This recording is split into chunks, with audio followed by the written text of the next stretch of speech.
Students, तो हमने देखिए कल समझा था कि किस तरह से 4 कंपोनेंट्स होते हैं इकोसिस्टम पे और कैसे वो एक यूनिट की तरह काम करते हैं। आज हम पढ़ेंगे इकोसिस्टम में प्रोडक्टिविटी क्या होता है, कितना प्रोडक्टिविटी रहता है इकोसिस्टम में, प्राइमरी प्रोडक्शन क्या रहेगा और सेकेंडरी प्रोडक्शन क्या रहेगा। ठीक है, तो चलिए देखिए बात करते हैं प्रोडक्टिविटी की। A constant input of solar energy is the basic requirement for any ecosystem to function and sustain. कोई भी इकोसिस्टम है उसको सही से काम करना है, सही से सस्टेन रहना है, मतलब बने रहना है, तो उसको कॉन्टिन्यूसली एक कांस्टेंट इनपुट चाहिए। मतलब वहाँ पे सोलर एनर्जी जो है, सूरज की किरणें जो हैं, सूरज से जो एनर्जी मिलती है वो कॉन्टिन्यूसली आती रहनी चाहिए। किसी भी इकोसिस्टम का जो बेसिक रिक्वायरमेंट है कि वहाँ पे कांस्टेंट सोलर एनर्जी चाहिए, क्योंकि सबसे पहले जो हमारे पास प्राइमरी जो हमारे सबसे पहले होते हैं प्रोड्यूसर्स, तो प्रोड्यूसर्स प्रोड्यूस करेंगे, वो खाना खुद बनाएंगे। ठीक है, जैसे प्लांट्स हो गए जो फोटोसिंथेसिस करते हैं। फोटोसिंथेसिस के लिए बहुत इंपॉर्टेंट होता है सोलर एनर्जी का होना। हम जानते हैं कि फोटोसिंथेसिस का प्रोसेस तब तक नहीं हो सकता है जब तक कि सोलर एनर्जी नहीं होगी। तो सोलर एनर्जी का एक कांस्टेंट इनपुट चाहिए होता है, और किसी भी इकोसिस्टम को फंक्शन करने के लिए, सस्टेन करने के लिए सोलर एनर्जी की ज़रूरत सबसे ज़्यादा होती है। अब क्या किसे कहते हैं, हम क्या कहते हैं, प्राइमरी प्रोडक्शन किसे कहेंगे। देखिए, primary production is defined as the amount of biomass और organic matter produced per unit area over time period by plants during photosynthesis. ध्यान से सुनिए, प्राइमरी प्रोडक्शन किसे कहते हैं। प्राइमरी प्रोडक्शन किसी भी ऑर्गेनिक मैटर का या बायोमास का। आप समझते हैं बायोमास क्या होता है। एट एक टाइम पे जो भी ऑर्गेनिक मैटर हमारे पास प्रेजेंट होता है एक यूनिट एरिया में, उसको हम क्या कहते हैं, बायोमास कहते हैं। ठीक है, तो बायोमास जितना भी हमारे पास, समझ गए ना, टोटल क्वांटिटी, ये ऐसा समझ लो कि किसी भी एरिया में जो टोटल क्वांटिटी है या वेट है प्लांट्स और एनिमल्स का, किसी भी पर्टिकुलर एरिया में, किसी पर्टिकुलर वॉल्यूम में, है ना, किसी भी उसमें, तो उसको हम जैसे एक पानी का तुम 1 लीटर का ग्लास, 1 लीटर का ग्लास में तो कहाँ मछलियाँ आएंगी, 10 लीटर की बकेट ले रहे हो, उसमें वो वॉल्यूम कहेगा, उसको हम एरिया नहीं कहेंगे। वो 10 लीटर की बाल्टी है, ठीक है, बकेट है, उसमें पानी का वॉल्यूम है, उसमें मछलियाँ हैं। तो किसी पर्टिकुलर वॉल्यूम में या पर्टिकुलर एरिया में जितना भी ऑर्गेनिक, जितना भी हमारे पास लिविंग मैटर होता है उसको हम बायोमास कहते हैं। प्राइमरी प्रोडक्शन हो गया कि जितना भी बायोमास और ऑर्गेनिक मैटर हमारे पास प्रोड्यूस होगा किसी पर यूनिट एरिया में। सपोज ले लो, आपने बोला 2 स्क्वायर मीटर, फिर उसके बाद आप देखेंगे 4 स्क्वायर मीटर, फिर वैसे इस तरह से, मतलब उसको आगे आगे करते रहेंगे। ठीक है, तो पर यूनिट एरिया में आपने 2 स्क्वायर मीटर एरिया में आप देखना चाह रहे हैं कि कितना ऑर्गेनिक मैटर है ना। और आप उसको आज आपने जनवरी से देखना शुरू किया और आप उसको मई तक देख रहे हैं, तो ओवर द पीरियड हो गया। ओवर द पीरियड आपने देखा कि जनवरी में कितना था इस एरिया में बायोमास, और मई में कितना हो चुका है या जून में कितना हो चुका है। तो जितना भी जून तक आपके पास आएगा, ठीक है, आप देखेंगे वो क्या हो जाएगा, प्राइमरी प्रोडक्शन। तो देखिए फिर से पढ़ते हैं, primary production is defined as the amount of biomass और organic matter produced per unit area over a time period by plants during photosynthesis। तो प्राइमरी प्रोडक्शन सिर्फ और सिर्फ हम वो ऑर्गेनिक मैटर को काउंट करेंगे, वो बायोमास को काउंट करेंगे जो प्लांट प्रोड्यूस करेंगे बाय फोटोसिंथेसिस एक यूनिट एरिया में ओवर अ टाइम पीरियड। ठीक है, अब इसको एक्सप्रेस कैसे किया जाता है, देखिए, it is expressed in terms of wet gram per metre square और energy kilo calorie per metre square. अब ये याद रखेंगे, ध्यान में रखना है कि प्राइमरी प्रोडक्टिविटी की यूनिट्स क्या हैं। What are the units of primary productivity. हम प्राइमरी प्रोडक्टिविटी को अगर वेट की टर्म्स में एक्सप्रेस करना चाहेंगे तो ये बनेगा ग्राम पर मीटर स्क्वायर, और एनर्जी की टर्म में एक्सप्रेस करना चाहेंगे तो ये बन जाएगा kilo calorie per metre square. ठीक है, तो ग्राम पर मीटर स्क्वायर आ गया, kilo calorie per metre square आ गया, ये हमारे पास हो गया प्राइमरी प्रोडक्टिविटी की यूनिट्स फिर से याद कर लीजिए, वेट की फॉर्म में ग्राम पर मीटर स्क्वायर और एनर्जी की फॉर्म में kilo calorie per metre square. फिर the rate of biomass production is called productivity. सबसे पहले तो चलो हमने बोल दिया कि प्राइमरी प्रोडक्टिविटी क्या है, एग्जैक्टली प्रोडक्टिविटी क्या होता है, किस रेट पे बायोमास प्रोड्यूस हो रहा है उसको हम प्रोडक्टिविटी कहेंगे। ठीक है, जैसे कि लीजिए मैंने कहा था आपको कि आप अपने जो भी आपके घर के आगे का आंगन आप ले लीजिए, वहाँ आपने कोई चीज़ उगाई, पहले वो छोटी छोटी होगी, टाइम के साथ वो बड़ी बड़ी हो जाएगी। ठीक है, तो रेट होगा एक, वहाँ पे बायोमास बढ़ेगा। ठीक है, उसका एक रेट रहेगा। ठीक है, कि इतने रेट से ये बढ़ रहा है। ठीक, तो जो रेट होगा बायोमास प्रोडक्शन का उसको हम क्या बोलते हैं, प्रोडक्टिविटी बोलते हैं। Rate of biomass production is called productivity. ठीक है, और प्राइमरी प्रोडक्टिविटी क्या हो गया कि ओवर द टाइम एक यूनिट एरिया में कितना बायोमास का प्रोडक्शन हुआ है, कितना मैटर जो है वो प्रोड्यूस हुआ है, वो हमारा प्राइमरी प्रोडक्टिविटी आ गया। खास तौर पे प्राइमरी प्रोडक्टिविटी कब बोलेंगे, जब वो प्लांट ने ड्यूरिंग फोटोसिंथेसिस जो है वो बनाया है। ठीक है, प्राइमरी प्रोडक्टिविटी हुआ जो प्लांट ने फोटोसिंथेसिस करके प्रोड्यूस किया कुछ टाइम पीरियड में एक यूनिट एरिया में, वो प्राइमरी प्रोडक्टिविटी हुआ। प्रोडक्टिविटी हमारे पास सब आ गया है ना, पूरा बायोमास प्रोडक्शन जितना भी है, rate of biomass production is called productivity. अब इसमें प्राइमरी नहीं ऐड किया गया है तो इसमें हम एनिमल्स और प्लांट्स दोनों को इंक्लूड कर लेंगे। ठीक है, अब प्रोडक्टिविटी को कैसे, ये प्राइमरी प्रोडक्टिविटी का जो यूनिट्स पहले हमने पढ़ी, gram per metre square, kilo calorie per metre square, ये हमने प्राइमरी प्रोडक्टिविटी का यूनिट्स पढ़ा। प्रोडक्टिविटी का यूनिट्स क्या होता है, it is expressed in terms of gram per metre square per year, और कैलोरी के केस में kilo calorie per metre square per year. तो मतलब यहाँ पे अब पर ईयर के हिसाब से प्रोडक्टिविटी जो है वो देखी जाती है।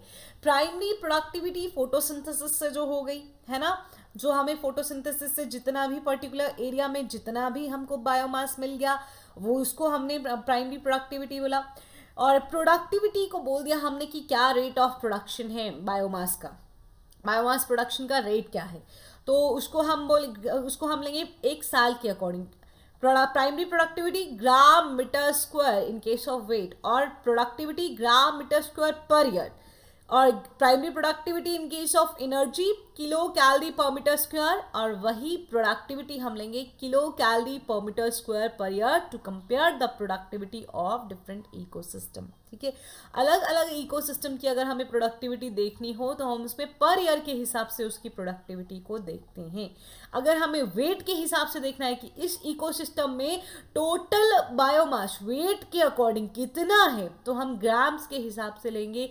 और हमने देखना है कि किसी इकोसिस्टम में एनर्जी कितनी है, तो उसको हम किलो कैलोरी के बेसिस पे लेंगे। देखिए, अब प्रोडक्टिविटी को डिवाइड किया जाता है gross primary productivity and net primary productivity में। ग्रॉस प्राइमरी प्रोडक्टिविटी हो गया और दूसरा कौन सा हो गया, नेट प्राइमरी प्रोडक्टिविटी हो गया। देखिए, ग्रॉस प्राइमरी प्रोडक्टिविटी क्या होता है, gross primary productivity of an ecosystem is the rate of production of organic matter during photosynthesis. मतलब प्राइमरी प्रोडक्टिविटी ही क्या है, ग्रॉस प्राइमरी प्रोडक्टिविटी है, रेट ऑफ, क्योंकि ग्रॉस प्राइमरी प्रोडक्टिविटी को भी क्या बोला था कि फोटोसिंथेसिस के बाद जितना हमें बायोमास मिलता है, ठीक है, उस एक यूनिट एरिया में, उसको हम बोलते हैं primary productivity. Gross primary productivity में भी वही बोल दिया कि एक इकोसिस्टम है, अब पूरा इकोसिस्टम लिया गया है कि इकोसिस्टम में जो भी रेट ऑफ प्रोडक्शन रहेगा ऑर्गेनिक मैटर का फोटोसिंथेसिस के द्वारा, उसको हम ग्रॉस प्राइमरी प्रोडक्टिविटी बोलेंगे। ग्रॉस प्राइमरी प्रोडक्टिविटी में इकोसिस्टम टर्म का यूज कर लिया गया। प्राइमरी प्रोडक्टिविटी जब बोला था तब उसमें भी यही बोला था कि बायोमास का प्रोडक्शन देखना है लेकिन पर unit area over the time period. ठीक है, okay. A considerable amount of gross primary productivity is utilized by plants in respiration. देखिए, अब देखिए ग्रॉस प्राइमरी प्रोडक्टिविटी जितना भी हुआ, जितना भी प्रोडक्शन प्लांट्स ने किया, तो वो खुद भी तो उनमें बहुत सारे प्रोसेसेस चल रहे हैं जिसकी वजह से जो है वो एनर्जी का लॉस होगा। ठीक है, प्लांट्स में भी रेस्पिरेशन होगा, सेलुलर रेस्पिरेशन होगा। ठीक है, सारे फंक्शंस चल रहे हैं, तो एक अच्छा खासा अमाउंट जो होता है ग्रॉस प्राइमरी प्रोडक्टिविटी से जितना भी प्लांट्स ने बनाया था उसमें से कुछ जो है वो खुद खर्च कर लेते हैं। फॉर एग्जाम्पल, तुम्हारे पेरेंट्स ने तुम्हें 50 रुपीज़ दिए, उन 50 रुपीज़ से तुमने 10 रुपीज़ खर्च कर लिए, आगे कितने दिए? 40 रुपये दिए, 40 रुपीज़ तुमने आगे पास ऑन की। वैसे ही, या तुमने खुद से, या ये समझ लो खुद से तुमने 50 रुपये कमाए, तुमने अपने आगे दिए जिसको भी दिए, तो 40 रुपीज़ दिए, 10 अपने पे खर्च कर लिए। ठीक है, वैसे ही ग्रॉस प्राइमरी प्रोडक्टिविटी में प्लांट्स ने अपना पूरा प्रोडक्शन किया फोटोसिंथेसिस से, लेकिन उसमें से कुछ एनर्जी जो है वो खुद यूटिलाइज कर ली रेस्पिरेशन जैसे प्रोसेसेस में। तो ग्रॉस प्राइमरी प्रोडक्टिविटी माइनस कर दीजिए रेस्पिरेशन, तो हमें मिलता है नेट प्राइमरी प्रोडक्टिविटी। ठीक है, अब नेट प्राइमरी प्रोडक्टिविटी क्या हो गया? नेट प्राइमरी प्रोडक्टिविटी वो हो गया जो कि अब बायोमास अवेलेबल रहेगा अगले टॉपिक लेवल के लिए। देखिए, ग्रॉस प्राइमरी प्रोडक्टिविटी तुम्हारी थी 50 रुपये, 10 रुपये तुमने खा लिए और नेट कितना बचा? 40 रुपीज़ बच गया जो तुमने आगे दे दिए। अब आगे वाले इंसान के लिए कितना बचा है? 40 रुपीज़ बचा है, 50 नहीं बचा है, तो वो 40 रुपीज़ नेट प्राइमरी प्रोडक्टिविटी है। ठीक है, समझ गए? ग्रॉस प्राइमरी प्रोडक्टिविटी कितना था? 50 रुपीज़। देखिए, net primary productivity is the available biomass for the consumption to heterotrophs, herbivores and decomposers. देख लीजिए, नेट प्राइमरी प्रोडक्टिविटी जो है वो अवेलेबल बायोमास होता है जिसको हेटेरोट्रॉप्स, हेटेरोट्रॉप्स कौन से होते हैं? जो दूसरों पे अपने खाने के लिए डिपेंडेंट होते हैं। तो जितने हर्बीवोर्स हैं, डिकम्पोजर्स हैं, घास फूस कौन खाएगा? हर्बीवोर्स खाएंगे, कार्निवोर्स तो नहीं खाएंगे। तो हर्बीवोर्स और डिकम्पोजर्स जो होंगे वो उनको नेट प्राइमरी प्रोडक्टिविटी अब अवेलेबल रहेगी। तो ग्रॉस प्राइमरी प्रोडक्टिविटी हो गया जो प्लांट्स ने खुद बनाया, जितना भी बनाया, फिर जितना उन्होंने यूज़ कर लिया, उसके बाद ग्रॉस प्राइमरी प्रोडक्टिविटी से उसको हमने माइनस कर लिया, जीपीपी माइनस आर बचा नेट प्राइमरी प्रोडक्टिविटी। और नेट प्राइमरी प्रोडक्टिविटी जो है वो अवेलेबल बायोमास हो गया जो हेटेरोट्रॉप्स को कंजप्शन के लिए अवेलेबल है, हर्बीवोर्स और डिकम्पोजर्स को जो कंजप्शन के लिए अवेलेबल है, ये वो हो गया। ठीक है, अब सेकेंडरी प्रोडक्टिविटी क्या होता है? Secondary productivity is defined as the rate of formation of new organic matter by consumers. देखिए, अब ध्यान से सुनना, ये ग्रॉस प्राइमरी ये क्या बोल रहे हैं कि सेकेंडरी प्रोडक्टिविटी होता है कि नया ऑर्गेनिक मैटर कंज्यूमर्स ने कितना बनाया। ध्यान से सुनिए, ध्यान से सुनिए, फिर से बताती हूँ, है ना। 50 रुपये तुमने कमाए थे, ठीक है, 50 रुपये तुमने कमाए थे, 10 रुपये उसमें से यूज कर लिए थे। ठीक, तो 50 में से 10 चले गए, ग्रॉस में से आपने माइनस कर दिया रेस्पिरेशन को, मतलब ठीक, बच गया नेट प्राइमरी प्रोडक्टिविटी 40। अब आगे दे दिए तुमने 40 रुपीज़। अब जिसको भी तुमने 40 रुपीज़ दिए उस इंसान ने आगे और कितने कमाए? सपोज करो उसने आगे 5 रुपये कमाए। कितने कमाए? 5 रुपये कमाए। ठीक, तो जो उसने नया कमाया वो हुआ उसका सेकेंडरी प्रोडक्टिविटी। ठीक, तो अगले कंज्यूमर्स जो हैं वो कितना ऑर्गेनिक मैटर प्रोड्यूस करते हैं उसको बोलते हैं सेकेंडरी प्रोडक्टिविटी। फिर से बताती हूँ, घास उगा, घास को बकरी ने खा लिया, उस घास को खाने के बाद बकरी जो है और मोटी ताजी हो जाएगी कि नहीं हो जाएगी? उसमें और फ्लैश भरेगा कि नहीं भरेगा? वो ग्रेन्स जो भी खाएगी उसके बाद उसमें जो ऑर्गेनिक मैटर है वो भरेगा कि नहीं भरेगा? भरेगा ना। हाँ, तो जो और उसमें भर गया वो क्या है? Secondary productivity. अब क्लियर है? प्राइमरी प्रोडक्टिविटी क्या हो गया?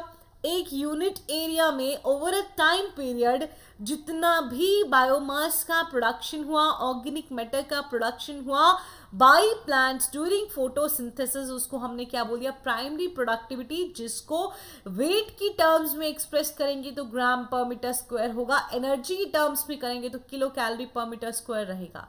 और जनरल प्रोडक्टिविटी बोलना हो तो रेट ऑफ बायोमास प्रोडक्शन हमारे पास क्या आ गया? प्रोडक्टिविटी आ गया। किन टर्म्स पे इनको एक्सप्रेस किया जाता है?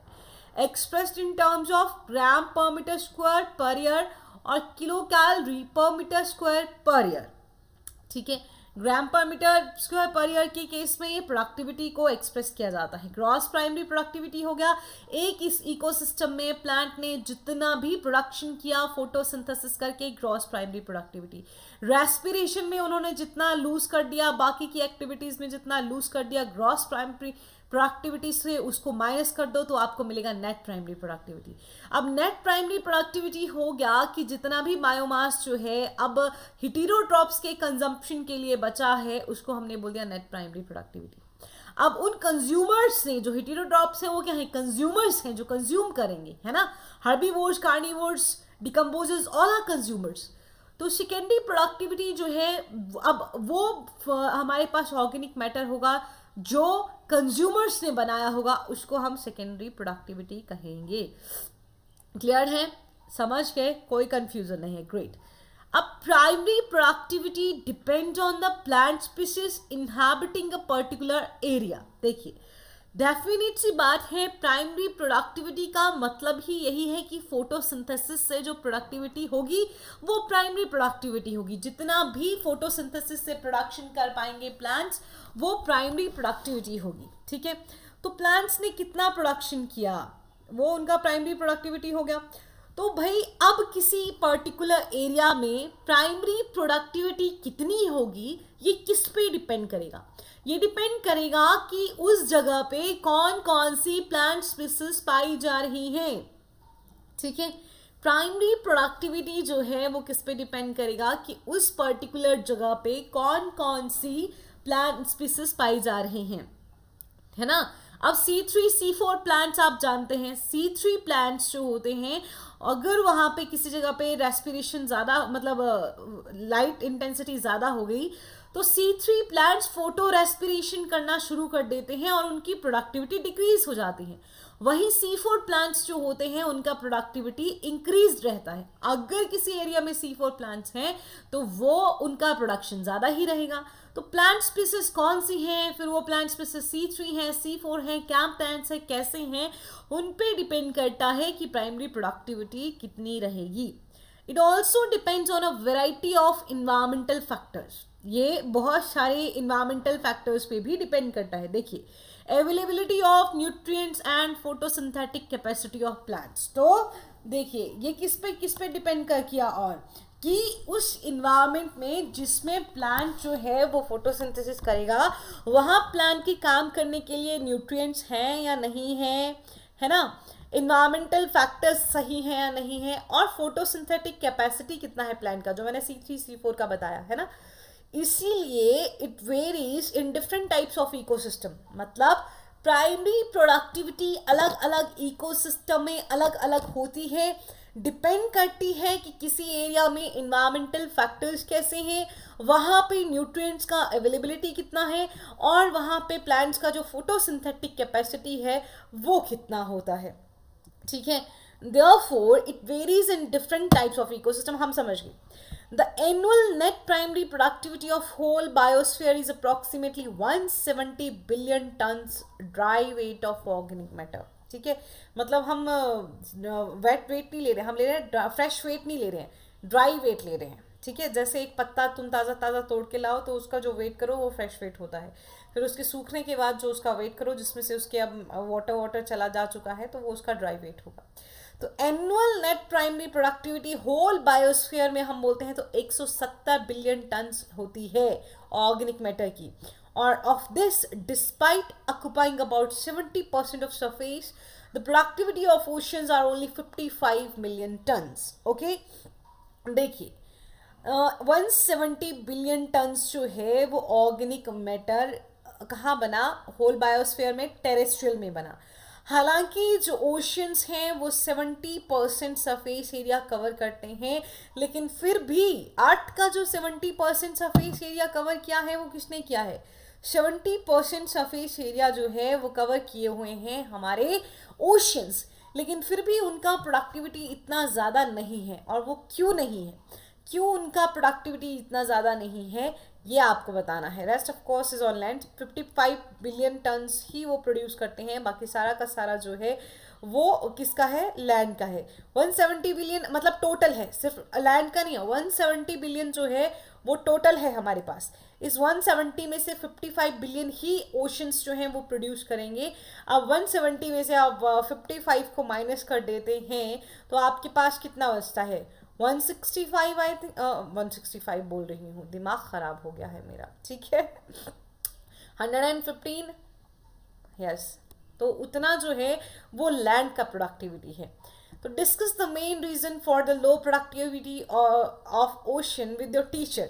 तो ये आप बोल रहे हैं आपको कि भाई अब रीज़न जो है आप अपने टीचर के साथ डिस्कस करो, तो डिस्कस करते हैं। चलिए रीज़न देखिए, लो प्रोडक्टिविटी है पहली बात कि जो हमारे पास सेकेंडरी प्रोडक्शन रहेगा वो ज़्यादा कहाँ रहेगा, लैंड पे ज़्यादा रहेगा। प्लांट्स कहाँ ज़्यादा हैं, लैंड पे ज़्यादा हैं। बायोमास, हम फाइटोप्लैंक्टन, जू प्लैंक्टन्स ओशंस में बहुत छोटे छोटे होते हैं, बहुत छोटे छोटे फाइटोप्लैंक्टन और जू प्लैंक्टन्स होते हैं ओशंस में, ठीक है।